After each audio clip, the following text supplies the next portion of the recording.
Ayan,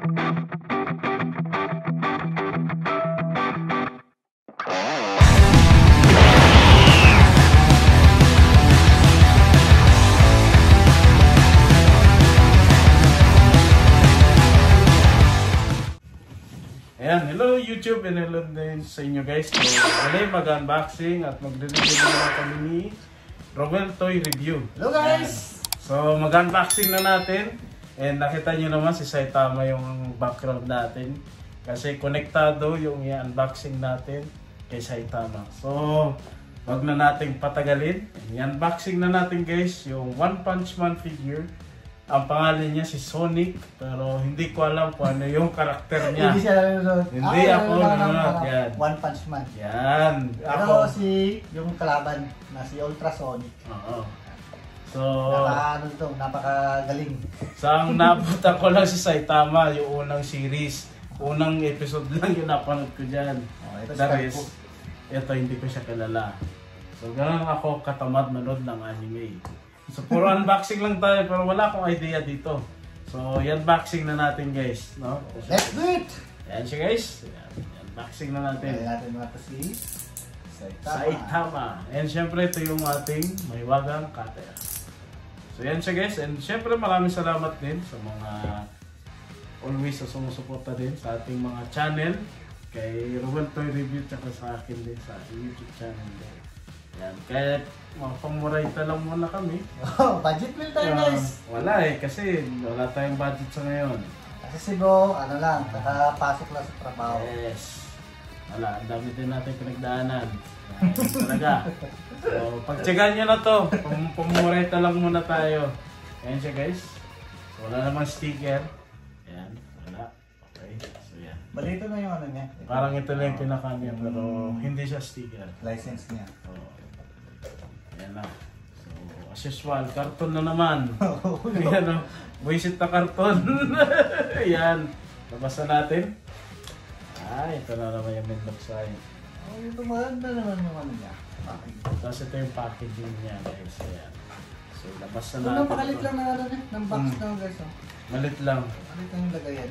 Pero minsan nabubuisit na ako dito sa mga ganito pag sa games. Ganito yung packaging lang. Kahirapan. May labas yung item. Kasi pag isusuli mo sa box yung figure, yun yung mahirapan kayo. Oh, bunububo na yung shell ko. Ayan siya guys. Yan yung ano niya. So ito yung base niya. Yes. Ayan. Tapos yung saan niya sa likod. As usual, ganitong impake na naman. Ayan. So labas muna natin guys. Siyempre. Ayan yung sa susunod, pag medyo kumikita na tayo, try natin sa mga malulupitan na figure. Pero sa ngayon, pumurayta lang muna tayo. Ayan siya guys. So ito yung katawan. Ayan. Ayan siya. Parang si Stickman to. Ito yung paa. Pero yung paa niya. Parang si Stickman lang guys. Dudugtong lang natin siya. Ayan o. Kaya ano lang natin. Ayan siya. Kung nakikita. Parang si Baggy. Yung ano. Oo, no? Kasi putol-putol eh. Pero yung ulo. So, yan. Kaya kung nakikita nyo Tapos guys. yung mata bro. Pagtsagaan nyo na lang. Yung mata. Kung hindi mo mag-focus, pagpasensya nyo na. Wala pa tayo mas pagigandang camera. Ano lang kami, hanggang cellphone lang. Ayan. So, malay nyo, soon. Ganito lang oh. Maganda na ng ano niya. Yung datingan. But parang pansin ko, parang si Stickman. Ayun. Stickman siya, Stickman. Ayan. Tapos ito is Sa season 2 yata siya lumabas, diba? pero di, sana Hindi. to. Sa season naman, lumabas nito eh. Ang kilala ko lang kasi sa One Punch Man si Saitama at yung alalay niyang robot. Sige no? Oo, yun lang ang kilala ko, the rest wala. Hindi ko nakilala yan. Dahil diba dati nag-trending na One Punch Man. Dahil nga sa ability ni Saitama. Diba? So, yun ang ano ko. Pero the rest hindi na natin. Ito, nakilala ko to si ano, dahil dun sa ano eh. Dun sa scene niya na natamaan siya sa itlog. Ginanyan siya niya ano, ni Saitama. Tapos, nakatamaan talaga siya. Doon siya, galit na galit si Saitama eh. Eh, ito yung ano, hinahabol niya lagi si Saitama. Gusto niyang talunin. Talunin, kumbaga. Kasi hindi niya matalo-talo. Sa sobrang lakas naman ng kalbo. Kasi hanggang ngayon yata, hindi pa alam kung saan nanggaling yung kapangyarihan ni Saitama. Oo, hindi pa. Hindi pa rin, no? Yung sinabi lang niya sa training daw eh. Oo. Kasi parang hindi mo mapaniwalaan sa training na Ang galing ng gumawa ng niya ito. Oo, ng figure. Ayan. Uy, taas na. Taas natin. Yan. Ang ganda niya guys, in fairness. Para sa akin maganda siya. Para sa pamurayta na figure. Lalo na kung nakuha nyo lang siya sa game center ng 500. Oo, no? Or 1,000 yen Kasi siguro. kung sa mga shop kasi bibiling dito, Medyo mataas din. mataas pag nasa 1,400.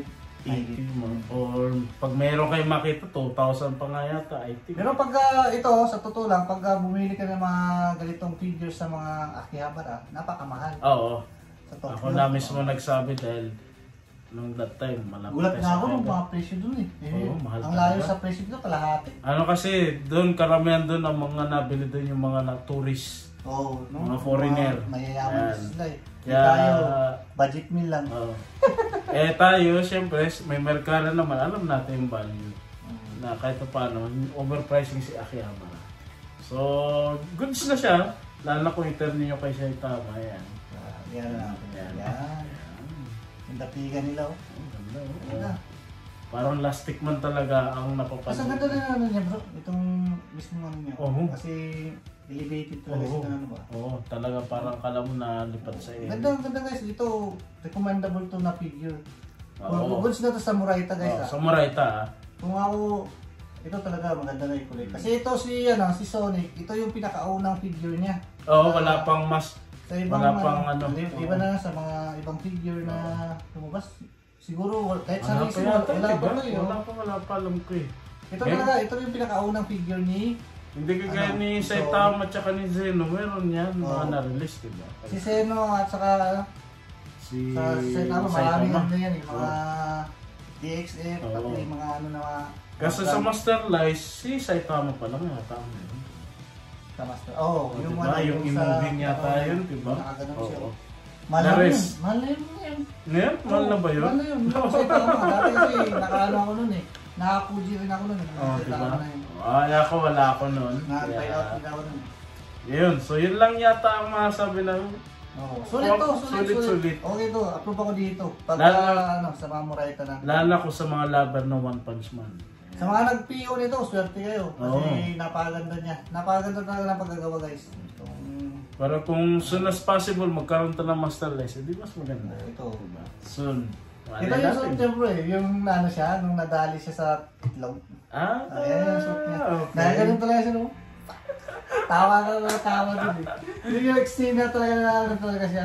For sure. Galit na galit kay Calvin. For sure, marami makaka-relate yan sa mga nakapanood ng One Punch Man. Ako, hindi ako makarelate kasi unang series lang ng One Punch Man na napanood ko. Ganda, ganda. The rest, wala talaga idea. So, pero yun, maganda siya para sa Murayta figure. So, yun ang masasabi ko. So, yun lang guys, and abangan nyo pa sa mga susunod na unboxing video namin. Sa pang Murayta lang walang rare item. Wala pa, budget din mo. Budget mo naman na. At wala pong budget. Abang-abang na lang pagka. Malay nyo, pag kumita tayo, di ba? Tapos, Why not? mamigay ulit. Diba? Back to normal ulit. So, yun Kaya lang. lang. O, yun Support lang lang guys. Maraming Maraming salamat sa inyong lahat. Maraming salamat sa inyo. At saka, paki-comment ulit kung taga-saan kayo guys, no? Oo, para malaman namin. Nasa Pilipinas ba kayo? Oo. Saan mundo? Malay mo, di ba? Nandito na kayo sa Japan, no? Oo. Pwede tayo magkita-kita. Oo. Sama-sama mag-unboxing. Diba? So, diba? So, yun lang guys. Ingat tayo. Keep safe everyone. Bye! Thank you! Bye.